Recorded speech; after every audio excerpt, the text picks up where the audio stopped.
यानी सरकार बनाने के लिए ये देश की जनता को आग में झोंक रहा है।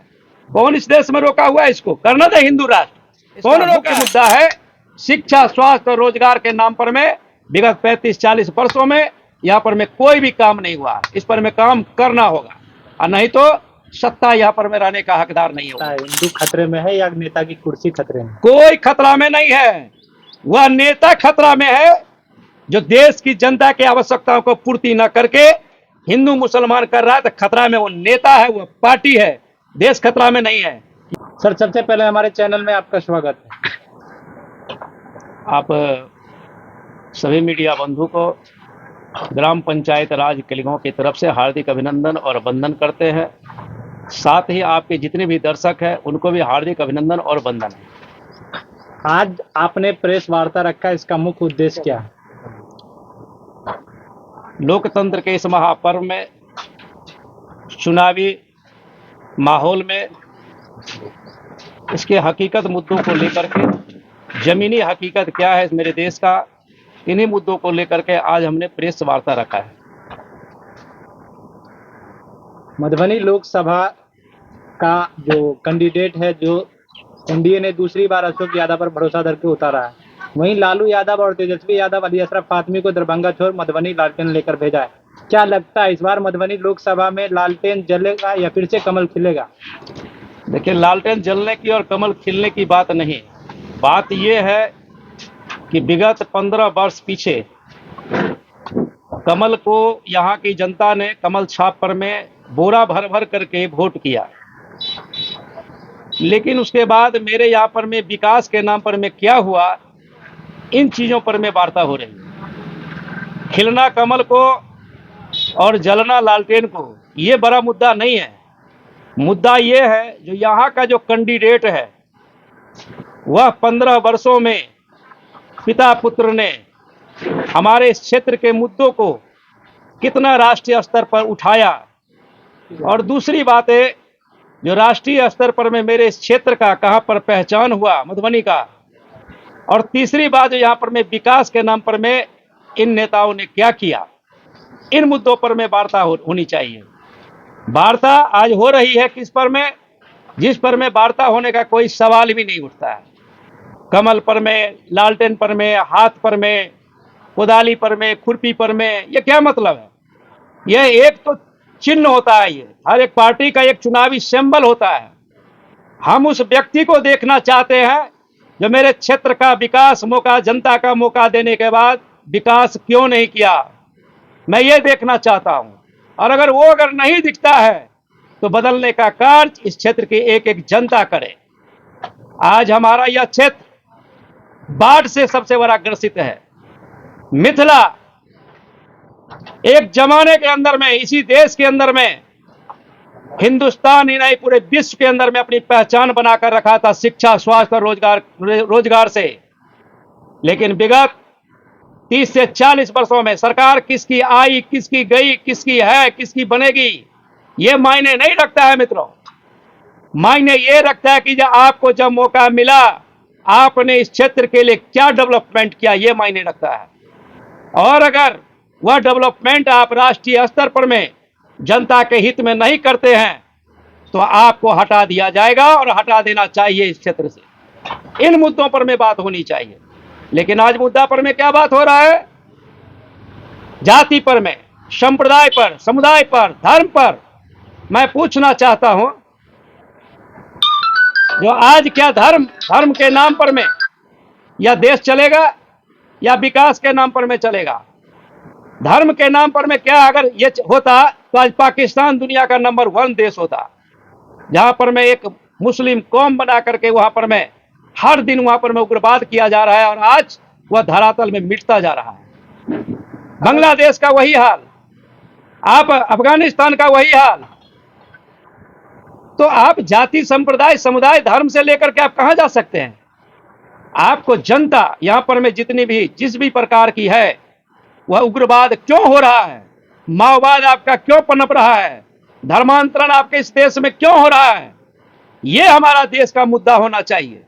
और इन्हीं मुद्दों को राजनेता जो नहीं काम कर रहा है, इसीलिए इस देश के अंदर में उग्रवाद, माओवाद, जातिवाद, धर्मांतरण, उन्हीं का जो है ना सो उसका रिजल्ट है वो। अगर मधुबनी की बात की जाए तो मधुबनी का सबसे बड़ा मुद्दा क्या है? मधुबनी का मुद्दा है, सबसे बड़ा जो मुद्दा है मधुबनी का, बाढ़। क्योंकि हम हिमालय की गोदी में बैठे हुए हैं। यहां जब बाढ़ आती है तो आदमी के छप्पर से निकल जाता है, और जब धूप होता है तो एक एक जो है सो आंगन, खेत खलिहान जितना सब जल जाता है।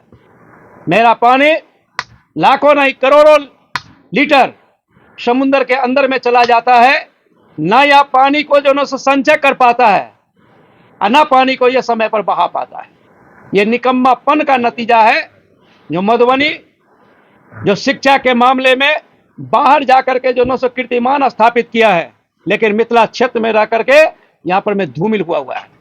मिथिला का व्यक्ति बाहर जाकर के तो तरक्की कर लेता है, लेकिन मिथिला का क्षेत्र या भूमि यहाँ का तरक्की नहीं कर पाता है। इसका मुख्य मुद्दा है शिक्षा, स्वास्थ्य और रोजगार के नाम पर में विगत 35-40 वर्षों में यहाँ पर में कोई भी काम नहीं हुआ। इस पर में काम करना होगा, और नहीं तो सत्ता यहाँ पर में रहने का हकदार नहीं होगा।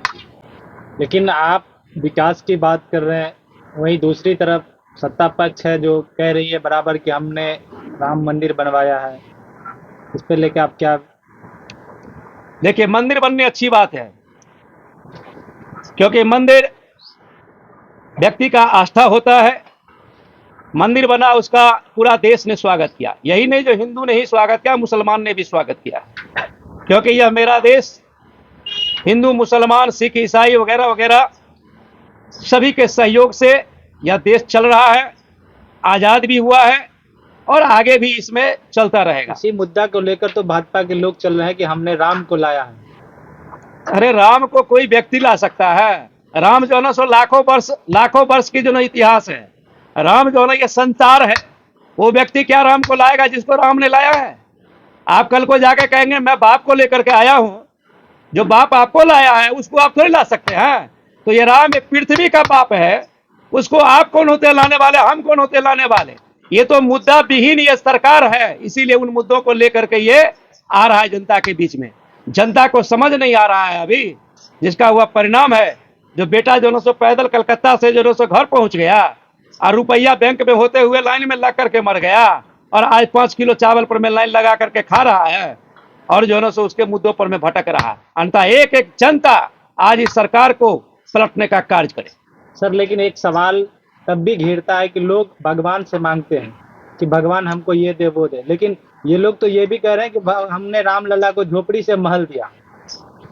अरे उनका पूरा संसार है, उनका तो सबसे बड़ा महल जो ना आसमान है, उनका छत जो ना सो आसमान है, ये पृथ्वी ही उनकी है। तो इस देश में एक तो मंदिर बना देने से राम जी और हनुमान जी और वगैरह वगैरह जो ना सो उसमें कैद हो जाएंगे। ये कैद करने का काम किया है, जिसका पूरा संसार है उसको ये कैद करने का पार्टी काम किया है। राम जी का तो हर एक एक जो यहाँ पर में जितने जीव जंतु और ये पृथ्वी है ना, उसका कण कण में राम है।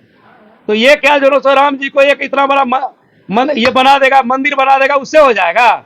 मंदिर तो कलिगांव में भी जो ना सो 12 ठो है, और 12 मंदिर में क्या हम उनको कैद कर लेंगे?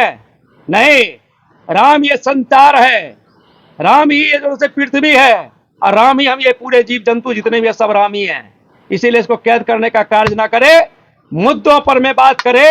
जो इन विगत 10 वर्षों में इस क्षेत्र में नहीं देश के अंदर में क्या कार्य हुआ? इस देश का 90% रुपया गुजरात चला गया। इस देश का जो है ना सो 3 लाख करोड़ रुपया एक व्यक्ति के चेहरा चमकाने बनारस में खर्च किया गया, लेकिन मेरे मधुबनी के अंदर में 3000 रुपया नहीं खर्चा हुआ इन विगत 15 वर्षों में।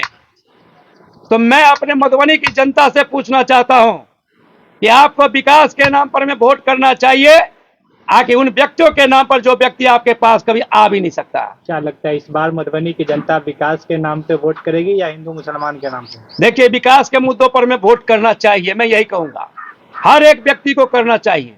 अन्यथा जब सड़क पर में चलता है, हॉस्पिटल में जब जाता है, सड़क जब जर्जर मिलता है, हॉस्पिटल जब जर्जर मिलता है, और बाढ़ की जब विभीषिका आती है, उस समय फिर राजनेताओं से अपेक्षा ना करें। अगर राजनेताओं से अपेक्षा करता है तो कार्य नहीं करने वाले को सत्ता से उखाड़ कर फेंक देना चाहिए, चाहे किसी भी सत्ता का कोई भी नेता हो। अभी मोदी जी उसी दरभंगा आए थे जिस दरभंगा में एम्स बनवाने की उन्होंने बात किया था, लेकिन उस दरभंगा के पूरे सभा में एक बार भी उन्होंने अपने भाषण में, अपने बातों में उस एम्स का चर्चा नहीं किया। क्या ये लोकहित के लिए सही है? एम्स का चर्चा वह कैसे करेगा? क्योंकि ये जो 5 लाख रुपया का जो आयुष्मान कार्ड दिया गया है, ये चंदा कार्ड है। ये इसका नाम है चंदा कार्ड। इसके अंदर में 50% जो है ना, इसका कमीशन है प्राइवेट हॉस्पिटल से। यह जानता है कि सरकारी हॉस्पिटल का इंफ्रास्ट्रक्चर अगर सही कर देंगे, सरकारी हॉस्पिटल में जब जनता का इलाज होने लगेगा तो प्राइवेट हॉस्पिटल में वो चंदा कार्ड लेकर नहीं जाएगा, और चंदा कार्ड लेकर नहीं जाएगा तो प्राइवेट जो हॉस्पिटल है वो चंदा इसको नहीं देगा। इसलिए चंदा कार्ड है ये आयुष्मान कार्ड जो है ये चंदा कार्ड है। वहां पर वसूली होता है। 5,000 रुपया का अगर इलाज होगा तो 50,000 रुपया का बिल बनाया जाता है, और वह चंदा जो है डायरेक्ट वहां जाता है। ये चंदा कार्ड है। जितना आयुष्मान कार्ड पर में सरकार खर्च कर रही है, उसका अगर 10% अगर सरकारी हॉस्पिटल पर खर्चा कर दे तो एक एक व्यक्ति का इलाज फ्री में होने लगेगा। आज होता क्या है, एम्स में अगर आप किसी सांसद से लिखा करके जाते तो आपका इलाज होता है, लेकिन आप अगर डायरेक्ट जाते तो आपका इलाज होता। इसका मतलब क्या है, हर एक संस्थान को यह भाजपा कैद कर लिया है। मेरा वोटर है, उसका चमचा कहेगा हाँ विधायक जी, सांसद जी, इसको लिख दीजिए, जो पलमा जा रहा है उसका इलाज कर दीजिए, क्योंकि वो आपका वोटर है तो उसका इलाज होता है। अगर उसका वोटर ने उसका अगर लेटर नहीं बनता तो उसका इलाज नहीं होता। यानी कि पूरा देश कैद खाने में है आज के दिन। जनसंख्या को लेकर आप क्या कहना चाहेंगे? जनसंख्या तो अनर्गल बातें हैं। जनसंख्या का नियंत्रण तो जवाहरलाल नेहरू किया था, जो एक बेटी पर में जो सब उन्होंने इस देश में जो सब अपना जीवन गुजार दिया। जनसंख्या पर में कार्य तो इंदिरा गांधी ने किया था, जो 1-2 बेटा पर में जो सब जाकर के पूरा देश में जो सब छा गया। जनसंख्या का कार्य तो राजीव गांधी किया था, जो एक बेटी और एक बेटा पर में यह देश में रहा। जनसंख्या की बात वो कैसे करेगा, जो खुद 5 भाई और कई बहन है और कई उसके अब संतान हो चुके हैं, वो जनसंख्या का बात क्या करेगा? जो मोदी जी जनसंख्या की बात करते हैं वो अपने पिताजी से पूछे ना, जो कितने भाई और बहन है। जनसंख्या की बात कोई रंडुआ आदमी कर दे, जो मैं अगर राड हूं तो पूरा दुनिया संसार या राड हो जाए, क्या यह संसार चलेगा? आपने देखा होगा छोटे स्तर पर में जो व्यक्ति जो महिला या पुरुष को संतान नहीं होता है, वह जब कोई अड़ोसी पड़ोसी झगड़ा होगा तो उसके बेटे को गाली देता है, जो तुम्हारा बेटा मर जाएगा। वैसे ये सरकार कर रही है। ये अपना संतान नहीं पैदा कर पाया, अपने जो सो परिवार को नहीं बसा पाया, तो ये पूरे देश के परिवार को गाली देता है। उसके अंदर मुसलमान ही नहीं टारगेट है, हर एक हरिजन ओबीसी टारगेट है इसमें। क्योंकि आज अगर मुसलमान की जनसंख्या बढ़ रही है तो हर एक कौम का बढ़ रहा है। किसको गाली दे रही है? ये पूरे देश को गाली देने वाला ये प्रधानमंत्री इस देश का पहला व्यक्ति है, जिस देश के हर एक व्यक्ति को गाली देता है। क्योंकि उससे संतान अगर नहीं उत्पत्ति हुआ, परिवार उसे अगर नहीं निभा पाया, तो पूरे देश को गाली देता है। अगर हर एक व्यक्ति अगर शादी करना छोड़ दे, बच्चा पैदा करना छोड़ दे, तो संसार में पुल और पुलिया और ये मेट्रो बनाने की आवश्यकता आखिर क्या है? डेवलपमेंट की आवश्यकता क्या है? अगर परिवार नहीं तो ये देश कैसे बनेगा? परिवार नियंत्रण करने के लिए अनाप शनाप जो जनसंख्या बढ़ रहा है, उसका मुख्य कारण क्या है? उन पर यह चर्चा नहीं करता है। उसमें मुख्य कारण यही है, शिक्षा, स्वास्थ्य, रोजगार से जो विहीन कर दिया है, बेरोजगारी से जो विहीन है व्यक्ति, वह अपनी अज्ञानता के कारण उसका जो जनसंख्या बढ़ रहा है। आपने देखा होगा इस देश के अंदर में, इसी देश के अंदर में, विश्व के अंदर में आपने देखा होगा, जो देश जो समाज शिक्षित हो चुका है वहां जनसंख्या नियंत्रण अपने आप हो चुका है। जो समाज जो देश अनपढ़ और जाहिल है वहां जनसंख्या नियंत्रण में नहीं है, क्योंकि उसको ये समझ ही नहीं है कि जनसंख्या नियंत्रण करने के लिए क्या क्या करना पड़ेगा। क्योंकि जनसंख्या नियंत्रण करने के लिए हजारों रुपए का इक्विपमेंट, हजारों रुपए की दवाई महीने के अंदर में सेवन करना पड़ता है, तब जाकर के जनसंख्या पर नियंत्रण होता है। तो आप मुद्दों से हटा करके ऐसी ऐसी बातों करोगे जो अपने पूर्वज को गाली देता है। अगर यह बात आज कह रहा है तो मोदी जी पहले अपने पूर्वज को कहे ना, माँ पिता को कहे ना, जो 5 भाई और बहन क्यों हुआ, तभी ना दूसरे को कहेगा। और खुद अगर शादी नहीं किया और शादी करके छोड़ दिया या बच्चा पैदा नहीं हुआ, तो दूसरे और समाज को आप गाली दे रहे हैं, तो ये मुसलमान को ही गाली नहीं है, ये पूरे देश को गाली देने वाला प्रधानमंत्री विश्व का पहला है। ये सर, आपने चंदा की बात कही है। इस देश में गाय के नाम पर लोगों को काटा गया, हिंदू मुसलमान के नाम पे लोगों को मारा गया, लेकिन एक तरफ गाय के नाम पे जगह जगह पे मारा जाता है, काटा जाता है, दूसरी तरफ वही गाय कि जो बिफ कंपनी है उससे करोड़ों का धंधा बीजेपी ले लिया इलेक्ट्रल बॉन्ड के नाम पे। ये ब्रेन वॉश करता है, ये ब्रेन वॉशर कंपनी है। ये भाजपा जो है इसका नाम है ब्रेन वॉशर कंपनी। ये ब्रेन वॉश करता है, जैसे आतंकवादी जो है ना ब्रेन वॉश कर करके आतंकवाद बनाता है, मानव बम बना देता है, ऐसे ही ये जो है ना सो समाज को मानव बम बनाते जा रहा है। हम ये पूछना चाहते हैं कि गाय जो है ये विश्व की समस्या है कि नहीं है? गाय ये सृष्टि है, ये आखिर कट क्यों रहा है? इसके ऊपर में तो कई सारे आंदोलन किए गए हैं साधु महात्माओं के द्वारा। कौन रोका है इसको बंद करने के लिए?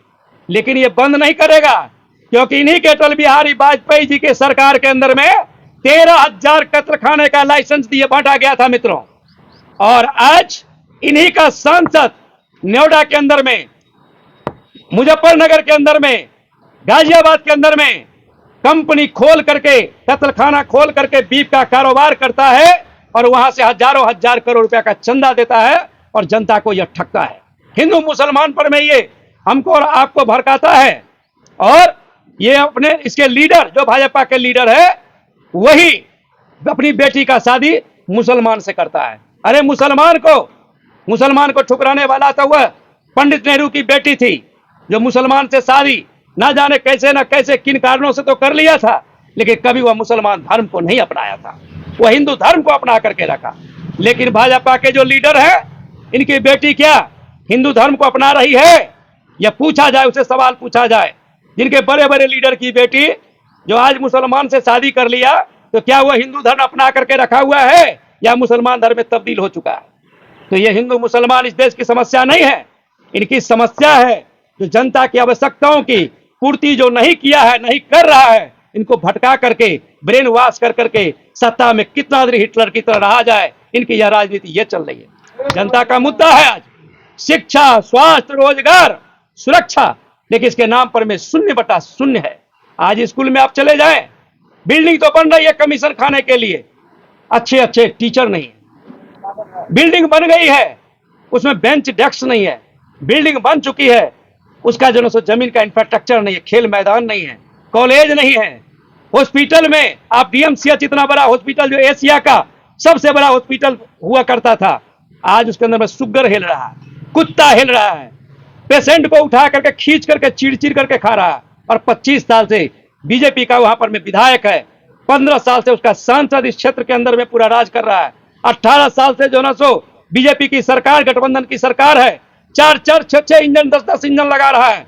अरे 10 इंजन लगाया तो एक साइड सब इंजन को लगाओ ना, तो ताकि रेस करे। लेकिन भाजपा सभी इंजन को सभी साइड लगा दे, कोई उधर से खींच रहा है, कोई उधर से खींच रहा है, कोई उधर से खींच रहा है, और जनता बीच में डब्बा में मर रहा है। कोई उधर जा रहा है, कोई उधर चिढ़ा रहा है, कोई उधर फरा रहा है, कोई उधर कर रहा है, क्योंकि इनको देश के मुद्दों पर में कार्य करने के आता ही नहीं है।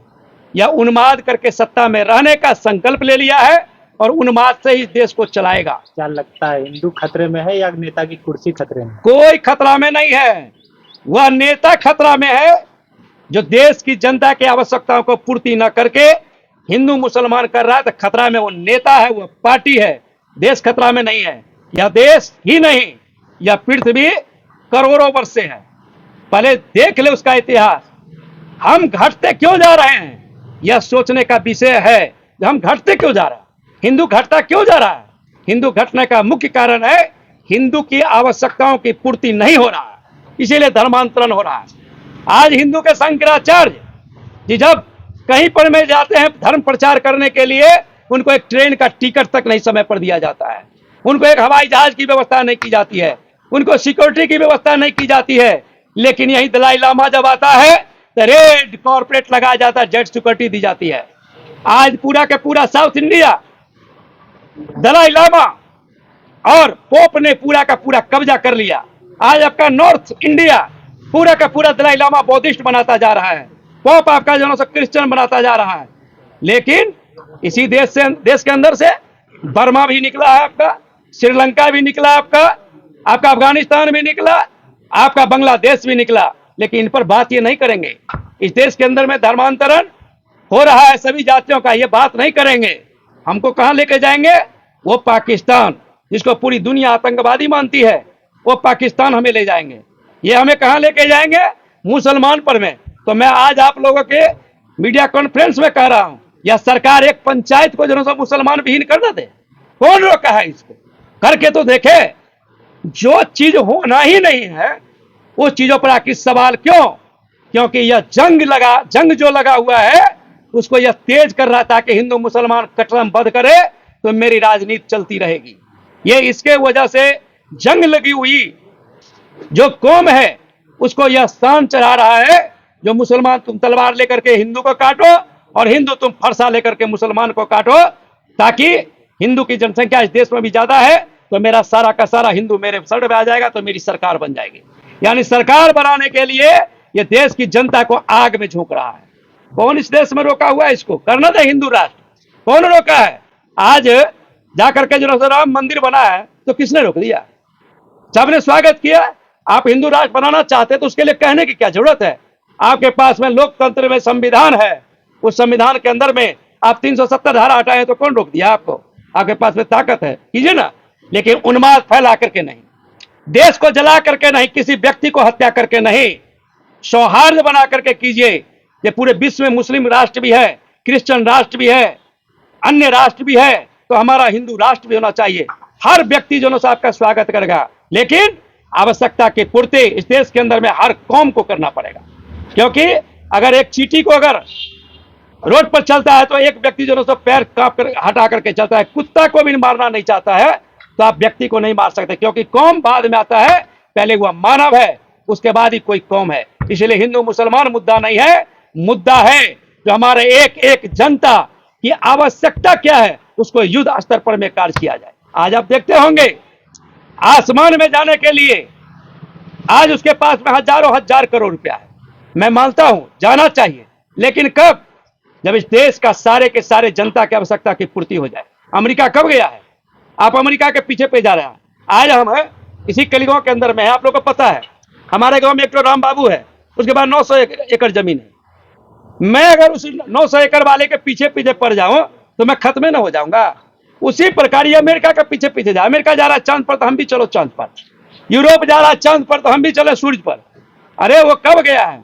जब वहां का एक एक व्यक्ति का 500 वर्ष आगे का डेवलपमेंट हो चुका है, एक एक व्यक्ति वहां पर में शिक्षित हो गया है, एक एक व्यक्ति का जो है जाकर के इंफ्रास्ट्रक्चर मजबूत हो गया है, तब जाकर वह चांद सूरज पर में जा रहा है। आप कब जा रहे हैं? एक व्यक्ति रेंग रहा है, आपका 85 करोड़ आदमी जो है 5 किलो के लाइन में लग रहा है, आपका जो है जाकर के जो 6000 रुपया के लिए इंतजार में करता रहता है, जो बाबूजी कब 2000 रुपया डालेगा, जो मेरा जो है मोबाइल का बिल भराएगा, टेलीफोन का बिल भराएगा, जाकर के जो है बिजली का बिल भराएगा। उस देश के अंदर में आप चांद और सूरज पर जाने लायक पहले बने हैं? चांद सूरज पर आप जाए, हम स्वागत करते हैं। पहले हमारे इस देश का जो एक एक व्यक्ति है उसकी आवश्यकता को पूर्ति कर दे, सबको शिक्षा, स्वास्थ्य, रोजगार, सुरक्षा हर जगह मिलने लगे।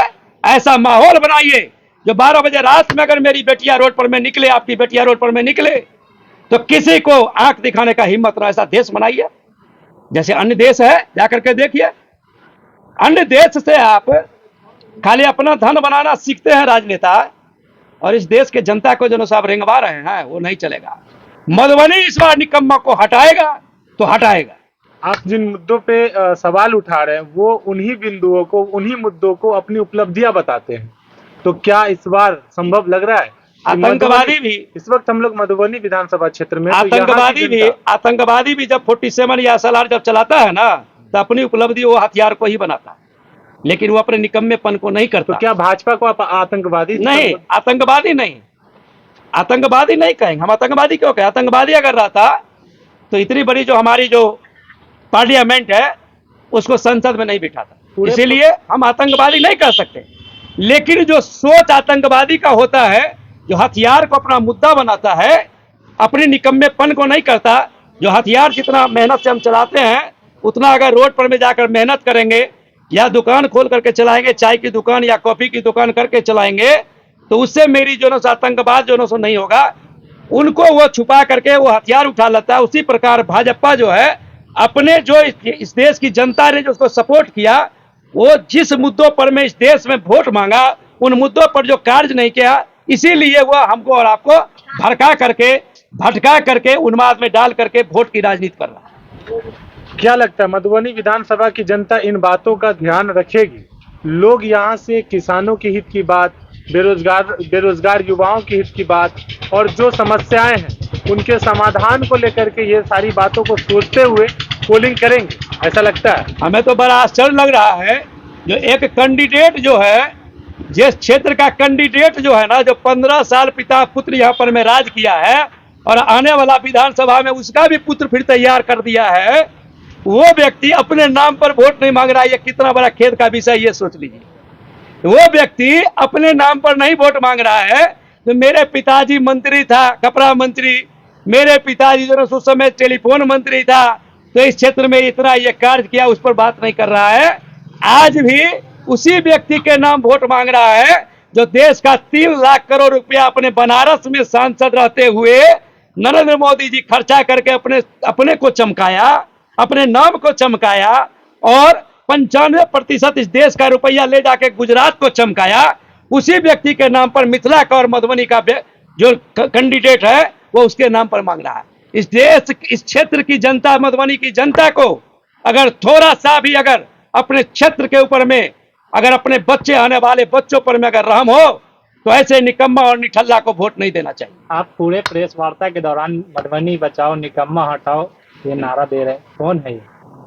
जो यहाँ का कैंडिडेट है, जो यहाँ का जीता हुआ कैंडिडेट, उसी को ना निकम्मा बोलेंगे। अब मान कर चलिए, क्या लगता है कि मधुबनी का निकम्मा हटाने से देश का विकास हो जाएगा? मधुबनी का विकास हो जाएगा, बिल्कुल होगा, क्योंकि डर उत्पन्न होगा उन नेताओं में जो मोदी जी के नाम पर में वोट नहीं होगा। क्योंकि मोदी जी जाकर के बनारस में कार्य किया है। मैं स्वागत करता हूं मोदी जी का, मैं उनकी बरकपन करता हूं। जब कम से कम वो अपने क्षेत्र का डेवलपमेंट किया तो देश का एक तो संसदीय क्षेत्र डेवलप तो हुआ ना। मैं वैसे व्यक्ति का स्वागत करता हूं, किसी पार्टी का हो, मैं स्वागत करता हूं उसका जो अपने क्षेत्र का डेवलपमेंट किया इस देश के रुपया से। लेकिन मेरा निकम्मा एक सवाल 5 साल के अंदर में नहीं किया, 1 रुपया का यहां पर मैं कार्य नहीं किया, तो उसका मैं स्वागत नहीं करूंगा। मैं किसी पार्टी का विरोध नहीं करता हूं, मैं उस निकम्मा का विरोध करता हूं जो सत्ता में रहने के बाद मेरे क्षेत्र के मुद्दों को लेकर के क्वेश्चन नहीं किया, मेरे क्षेत्र का 3.5 करोड़ रुपया वापस कर दिया और मेरे क्षेत्र के अंदर में 1 रुपया का कार्य नहीं किया 5 वर्ष में। वैसे निठल्ला को मैं देखना नहीं चाहता हूं। अच्छा, मोदी जी का जो नारा है आपकी बात 400 पार, उसको आप किस प्रकार देखते हैं? नारा तो बहुत प्रकार का हो सकता है। कहीं हो सकता है ये भी कहता हो कि ये 400 पार कर दो, हार का भी हो सकता है। जो आपने जिस मुद्दों पर में वोट किया है, हमने कार्य नहीं किया है, इसीलिए 400 पार कर दो, ये भी हो सकता है। जब शब्द ये हो सकता है कि 400 वोट हमको दे दो, उससे पार दे दो, तो शब्द ये भी हो सकता है कि 400 से हरा भी दो। इसीलिए इसको दोनों शब्द में लें, 400 से हरा भी दो और 400 से जिता भी दो। शब्द के अनेक अर्थ होते हैं। इसीलिए जनता जिस क्षेत्र में जिस नेता काम किया है, चाहे वो बीजेपी का हो, आरजेडी का हो, चाहे सीपीआई का हो या किसी का हो, अगर आपका नेता आपके क्षेत्र में, आपके पंचायत में अगर कार्य किया है तो उसको वोट दीजिए, चाहे किसी पार्टी का हो। अगर नहीं दिया तो उखाड़ करके फेंक दीजिए, किसी का नाम वोट मत कीजिए। बिहार सरकार के पूर्व मंत्री जाले से विधायक जीवेश मिश्रा जी जब सिंहवाड़ा में कल चुनाव कार्यालय का उद्घाटन किया तो हमने उनसे एक सवाल किया कि सर, आपकी पार्टी बिहार में कह रही है 40 पार और देश में 400 पार, तो उन्होंने कहा कि मोदी जी जो नारा देते हैं वो देश की जनता स्वीकार करती है और उनसे ज्यादा देती है। 2014 में मोदी जी ने कहा था 277 तो 283 दिया, 19 में कहा तो उस 300 तो 300 कुछ सीट दिए। तो इसीलिए जो 24 में मोदी जी ने ये नारा दिया है कि अब की बार 400 पार, तो देश की जनता 400 पार करेगी। देखिए, ये सत्य बात है कि इस देश के अंदर में, खास करके मेरे भारत में, राजनेताओं से जितना प्रेम इस देश की जनता करती है और जितना विश्वास करती है, वह मेरा नेता नहीं करता। उन नेताओं को बोलते हुए शर्म भी नहीं आ रहा है कि 272 पार जनता कर दिया, तो तुमने कहा 5 किलो से जो ऊपर बढ़ा पाया, 50,000 रुपये सैलरी कर पाया? वो 15 लाख जो बोला था वो 17 लाख कहां दिला पाया तुमने? आपके ऊपर तो विश्वास जनता करती है, करती रहेगी, लेकिन आपने क्या विश्वास किया इस जनता के ऊपर में? आज मोदी जी ने 1952 की प्रोजेक्ट पटेल डैम को प्रधानमंत्री बनने के बाद पटेल डैम बना लिया। जो पटेल स्पोर्ट स्टेडियम था उसको 50,000 के जनता को 1.5 लाख कर लिया। और जितने भी इंडस्ट्री कहीं से अगर भूले भटके आ भी जाता है इस देश के अंदर में भारत के नाम पर, तो उसको गुजरात में लगा दिया, समुंदर के अंदर में जहाज चला दिया। लेकिन आपका क्या हुआ? एक एम्स नहीं बन पाया, इसलिए कि आपका बाढ़ का क्षेत्र ये करके आपका तौहीन करता है। अरे मेरा बाढ़ का क्षेत्र हो चाहे यह विभीषिका का क्षेत्र हो, क्या यह दर्शाया गया है कि मेरा यह सनातन धर्म के अंदर में यह बिहार भारत का जो है आत्मा है, भारत का आत्मा है ये।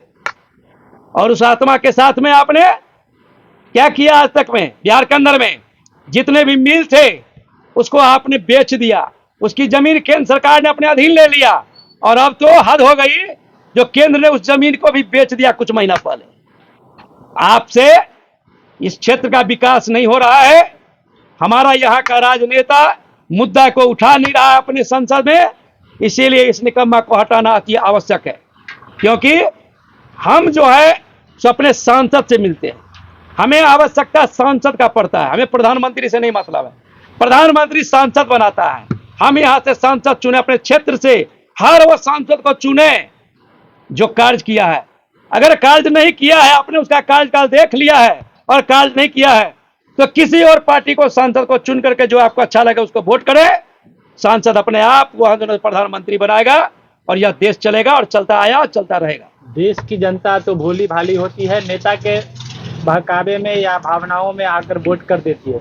जब राजद 17 महीना बिहार में सत्ता में थी तो उन्होंने जातीय जनगणना करवाया, और जातीय जनगणना कराया और एक नारा दिया कि जिसकी जितनी भागीदारी उसकी उतनी हिस्सेदारी। जब टिकट बंटवारा का टाइम आया तो उससे विपरीत हुआ। इस पर क्या प्रतिक्रिया है? देखिए, ये नेता लोग जो है ना, तो जनता कैसे भरोसा करे, किस पार्टी को? बता रहे हैं, जनता जो होता है ये भोला भाला सही में होता है सभी जगह, चाहे वो पंचायत स्तर से, मान लीजिए आज मैं मुखिया ही, हमने भी कई सारे कमिटमेंट किए अपने पंचायत के अंदर में, और उस कमिटमेंट में जो है सो समय का इंतजार किया जाता है। क्योंकि समय कई प्रकार के होते हैं, समय कई प्रकार के होते हैं। जैसे आज हमारा जो समय यहाँ चल रहा है, मैंने कमिटमेंट किया कई सारे मुद्दे को लेकर के, विकास के, डेवलपमेंट। लेकिन पंचायत स्तर पर क्या होता है, मैं उसका बता रहा हूँ, पूरे ये बता रहा हूँ। पंचायत स्तर पर में हमें जो फंडिंग मिलता है उससे हम जो पंचायत को चलाते हैं। विधानसभा में क्या होता है, ये चीजें नहीं होती है।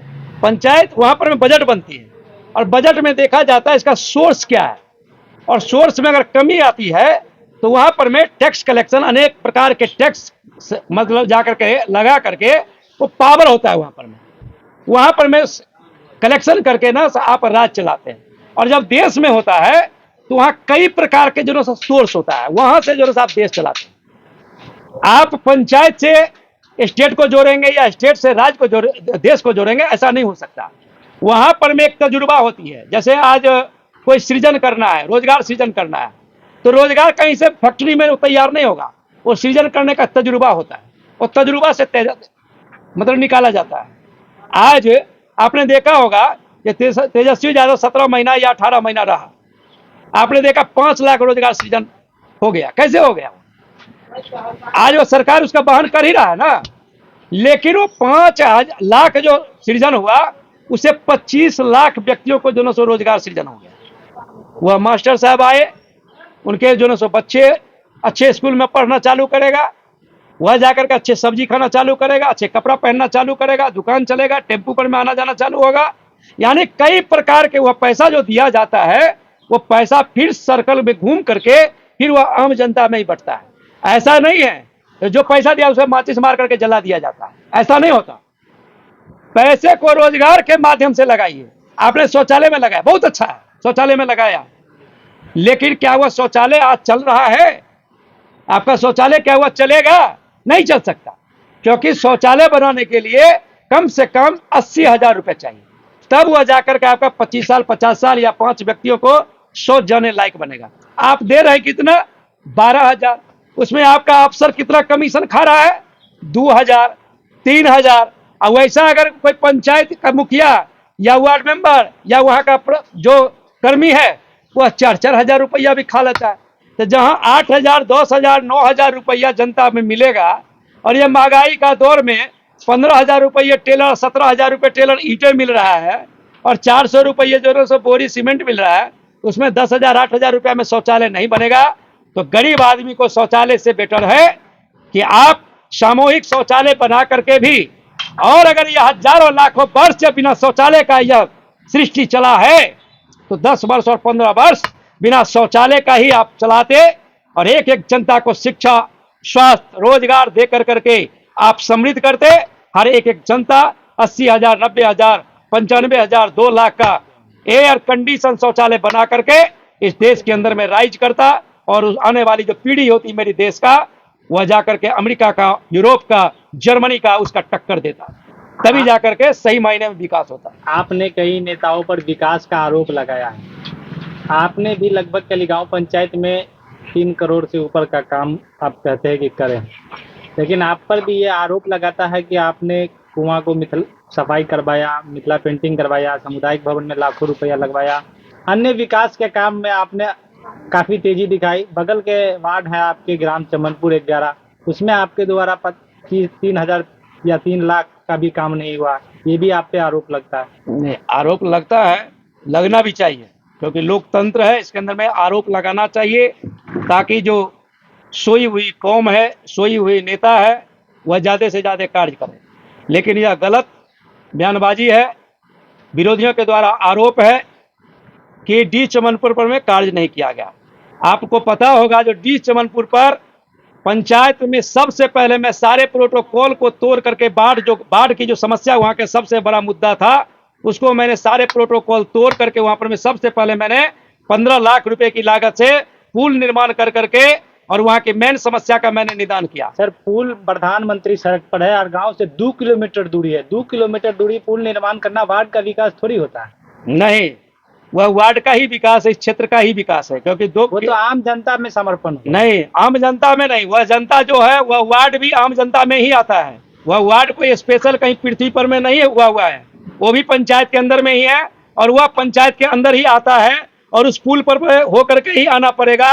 और वहीं की जनता वहां पर में जो है ना सो कपड़ा खोल करके तैर करके आता था और डूब जाता था। आपने देखा, जो कई ऐसे महिला हैं जो डर से आता नहीं था, और जिसका परिणाम हुआ जो उसके गर्भ के अंदर में बच्चे जो सो मौत को समा गया, कोई देख तक नहीं पाया, और कई बच्चे, कई बुजुर्ग वहां पर में डूब गया। सरकार ने 4 लाख रुपए का मुआवजा दिया, और मुआवजा देने के बाद उस पर कार्य नहीं किया। मैंने ही वहां पर में कई वर्षों से नाव फ्री ऑफ कॉस्ट चलाता था, लेकिन सरकार और यहाँ के निठल्ला जो जनप्रतिनिधि था, वह कभी भी कार्य नहीं किया। मैं आते ही वहां पर सबसे बड़ी समस्या का निदान किया। रह गई वहां पर में छोटे छोटे कुछ रोड का कार्य है, तो मेरा एक मास्टर प्लान के तहत कार्य चल रहा है। अगर समय 5 साल का यह अगर सही से रहा और सरकार अगर साथ देती रहे, तो मैं दावे के साथ कहता हूं, इस पंचायत का वार्ड 11 ही नहीं, चमनपुर ही नहीं, पंचायत का एक एक वार्ड का हर एक कार्य होगा, जो हमने इसके लिए प्रतिज्ञा लिया है। सर, आखिरी सवाल मधुबनी पर आते हैं। मधुबनी के जो जनता है उनसे आप क्या अपील कीजिएगा, वो किन मुद्दों पर वोट करें? मैं इस अपने क्षेत्र के मधुबनी की जनता से एक ही अपील करता हूं कि आपके क्षेत्र और पंचायत में अगर यह निकम्मा सरकार, यह निठल्ला जो न सांसद कार्य किया है, तो आप उसको दोनों हाथ से वोट कीजिए। एक बटन को एक हाथ से नहीं, दोनों हाथ से दबाइए, ताकि वो ठीक से दब जाए। और उसको एक बार देख भी लीजिए, जो हमने जो वोट किया वो तो देख गया कि नहीं, और अगर नहीं किया है तो 200 उंगली से दबाइए, और जो भी आपका सामने में जिस पर आपको विश्वास है, जो इससे पहले इस क्षेत्र के अंदर में प्राथमिक कमेटी बना करके हर एक एक पंचायत में सामुदायिक भवन बनाने का कार्य किया है देश के अंदर में, इस क्षेत्र में ही नहीं।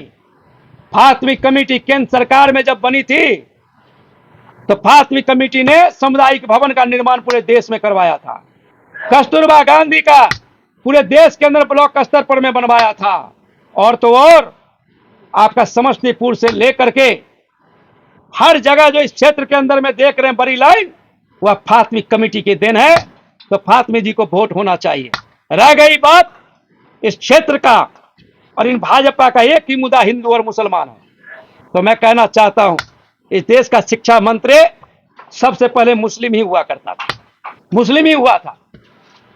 और जितने स्कूल इस देश के अंदर में उन्होंने बना दिया, आज भाजपा में हिम्मत है तो मुसलमान का हुआ बनाया हुआ स्कूल तोड़ करके हुआ बना दे पूरे देश के अंदर। भाजपा में हिम्मत है तो कलाम साहब का बनाए हुए हथियार को समुद्र के अंदर में डाल करके वो अपना हथियार बना करके दिखाता, तभी मैं मानूंगा जो हिंदू और मुसलमान। और तो और अपनी बेटी का जो लीडर ने शादी किया हुआ है मुसलमान से, वह पहले उस मुसलमान से तलाक दिला करके पहले हिंदू बना ले, तलाक का तो कानून भी उन्होंने ही बनाया, तब जाकर के वह हिंदू मुसलमान में हमारे में जड़ डाले।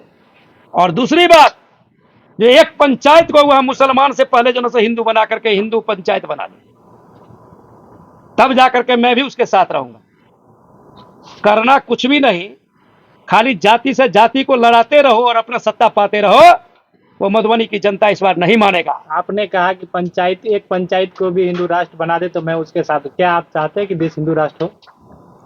मैं नहीं चाहता, मैं यह चाहता हूं कि अगर यह उन्माद फैला रहा है तो करके दिखाए, हिम्मत है तो करके दिखाए। चैलेंज कर रहे हैं, चैलेंज कर रहा हूं, जो करके दिखाए, क्योंकि मैं जानता हूं कि बबूल के पेड़ में आम नहीं लग सकता और आम के पेड़ में बबूल नहीं लग सकता।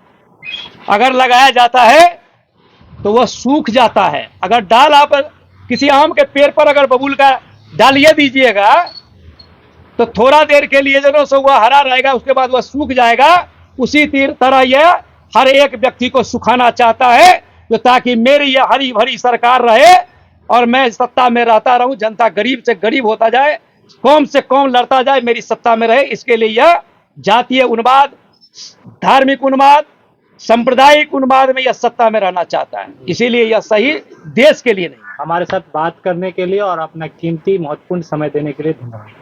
आप सभी दर्शकों एवं पत्रकार बंधुओं को, आपके सभी दर्शकों को ग्राम पंचायत राज केलीगांव में हार्दिक अभिनंदन और वंदन करते हैं, धन्यवाद देते हैं, बधाई देते हैं। जय हिंद, जय विश्व, धन्यवाद।